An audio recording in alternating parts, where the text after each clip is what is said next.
Welcome to life of simple math. இன்னைக்கு நம்ம என்ன பார்க்க போறோம்னா 10th ஸ்டாண்டர்ட் ட்ரிக்னாமெட்ரி சாப்டர்லேருந்து எக்ஸசைஸ் 6.2லேருந்து தேர்ட் சம் பார்க்க போகிறோம்.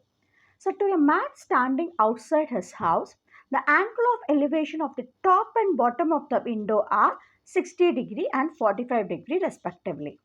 If the height of the man is 180 centimeter and if he is 5 meter away from the wall, what is the height of the window? So இங்கே என்ன கொடுத்துருக்காங்க, √3 value 1.73 நம்ம substitute பண்ணணும். So first கொஷினை பார்ப்போம். So இந்த மேனோட ஹைட் வந்து என்னவா 180 சென்டிமீட்டர். பட் இந்த கொஷனுக்கு நமக்கு அதோட மெஷர்மெண்ட்ஸ் நமக்கு தேவை கிடையாது. ஏன்னா எப்பயுமே நம்மளோட மேனோட ஹைட் எல்லாம் நம்ம பார்க்க போகிறது கிடையாது. அவங்களோட ஐ பொசிஷன் தான் நம்ம லைன் ஆஃப் சைட்டுக்கு எடுத்துக்க போகிறோம். ஸோ பர்சன் இங்கே நிற்கிறாங்கன்னு வச்சுப்போம். For example A here. So மேனோட ஐ பொசிஷன் இங்கேருந்து நம்ம பார்க்குறது விண்டோவோட டாப்பை பார்க்குற ஆங்கிள் வந்து 60 டிகிரி. அந்த விண்டோவோட பாட்டமை பார்க்கறது வந்து நமக்கு என்னது 45 டிகிரி. அதான் இங்கே எழுதியிருக்கேன்.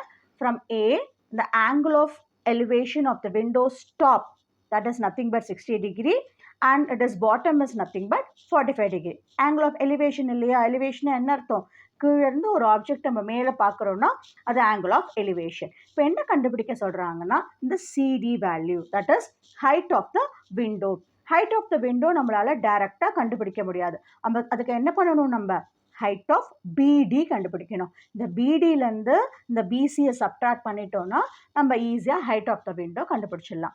ஸோ இதுக்கு நம்ம 2 ட்ரையாங்கிள்ஸ் எடுத்துக்க போகிறோம். என்ன அந்த 2 triangles? First smaller one, that is 45 degree இருக்கிற மாதிரி ஏபிசி, இந்த ட்ரையாங்கிள் எடுத்துக்க போகிறோம்.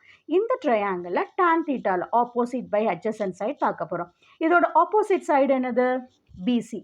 இதோட adjacent side என்னது, AB. Adjacent is nothing but is standing 5 meter away from the wall. அதாவது நம்ம 5 meter எடுத்துக்க போகிறோம். So just substitute. Tan 45 ஓட வேல்யூ என்ன நமக்கு 1. So 1 is equal to BC நமக்கு தெரியாது இல்லையா, let it be BC. AB ஓடது என்னது 5.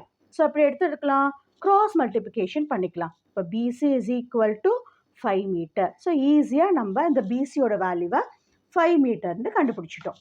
ஓகே, நெக்ஸ்ட் என்ன இருக்கு, ட்ரையாங்கிள் ஏபிடி. ஏபிடினா என்னது, the bigger triangle ABD, that is tan 60 degree. tan 60 டிகிரிக்கு ஆப்போசிட் என்னது, பிசின்னு எடுத்துடக்கூடாது, சிடின்னு எடுத்துடக்கூடாது, த ஹோல் திங். பிடி தான் அதோட opposite side. So BD by adjacent side என்ன, இதுக்கும் ஏபி தான். பார்க்கலாமா?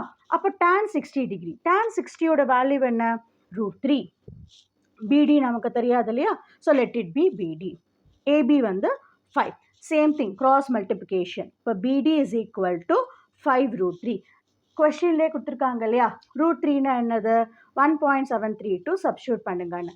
ஸோ மல்டிப்ளை பண்ணலாம். 5 × 1.732 மல்டிப்ளை பண்ணால் நமக்கு என்ன கிடைக்குது, 8.66 மீட்டர்னு கிடைக்கும். இப்போ பிடியோடது என்னது 8.66 மீட்டர். ஸோ நம்ம ஹோல் திங் பிடி கண்டுபிடிச்சிட்டோம். நம்ம என்ன கண்டுபிடிக்கணும், சிடி கண்டுபிடிக்கணும். இப்போ சிடி கண்டுபிடிக்கணும்னா பிடி மைனஸ் பிசி. பிடி வந்து என்னது 8.66, பிசி வந்து என்னது 5.